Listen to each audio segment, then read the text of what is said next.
Sean todos bienvenidos.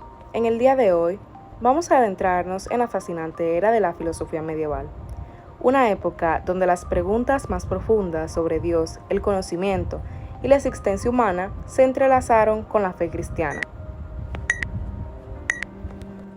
La filosofía medieval se desarrolla en la Edad Media, en el año 476 después de Cristo, con la caída del Imperio Romano de Occidente.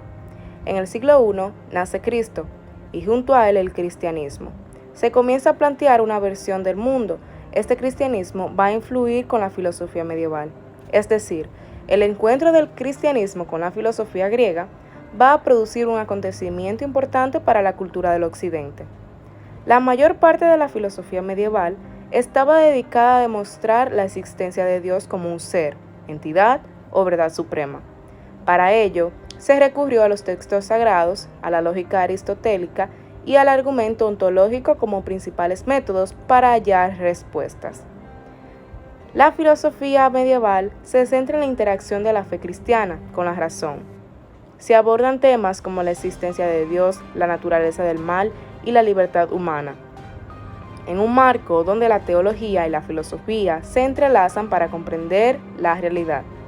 Entre los gigantes de esta época podemos mencionar a San Agustín de Hipona y Santo Tomás de Aquino. Ambos revolucionaron el pensamiento occidental y plantaron las semillas de muchas ideas que siguen resonando hoy en día. Comenzamos con San Agustín de Hipona. Nació en Tagaste en el año 354 después de Cristo y murió en Hipona en el 430 después de Cristo. Fue un filósofo, teólogo y obispo. Estaba dotado de una gran imaginación y de una extraordinaria inteligencia. Encontró la verdad, pero no hablamos de los placeres del mundo, sino de la iluminación interior, una luz que no viene de los sentidos, sino de la gracia de Dios. La razón humana, por sí sola, no puede alcanzar la verdad plena. Necesitamos la luz divina que ilumina nuestra mente. Este planteamiento se llamó teoría de la iluminación, término que no se debe confundir con un hecho de gracia o acto sobrenatural, sino más bien con el carácter a priori del espíritu, es decir, que se realiza a partir de la idea del ser universal. Libra al hombre de creer su absoluta autonomía. San Agustín nos dice que el conocimiento verdadero no proviene de los sentidos ni de la lógica, sino de esta luz interior, la iluminación divina. Dios nos ilumina desde adentro, permitiendo que podamos comprender lo eterno y lo verdadero. Digamos que es como una linterna que al encenderse ilumina nuestra mente, revelando las verdades que estaban ocultas.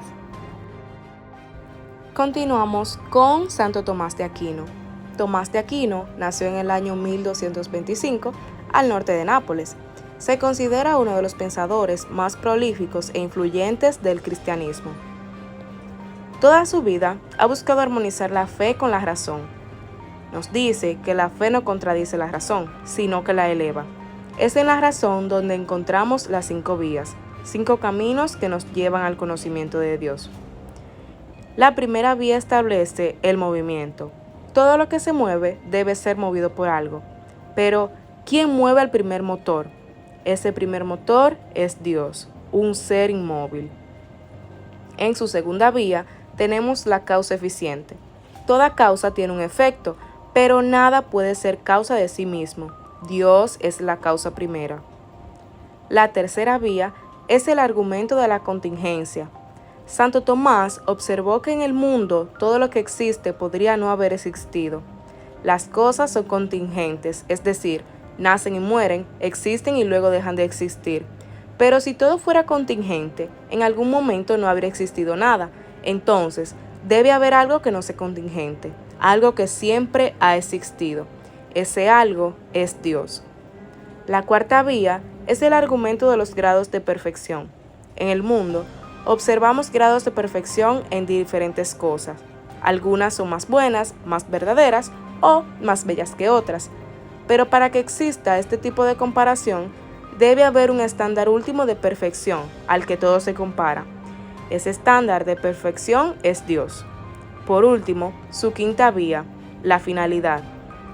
En la naturaleza todo parece estar organizado de una manera y con un propósito. desde las estrellas hasta los organismos vivos. Este orden no puede ser fruto del azar. Debe haber un diseñador inteligente detrás de este orden, y ese diseñador es Dios.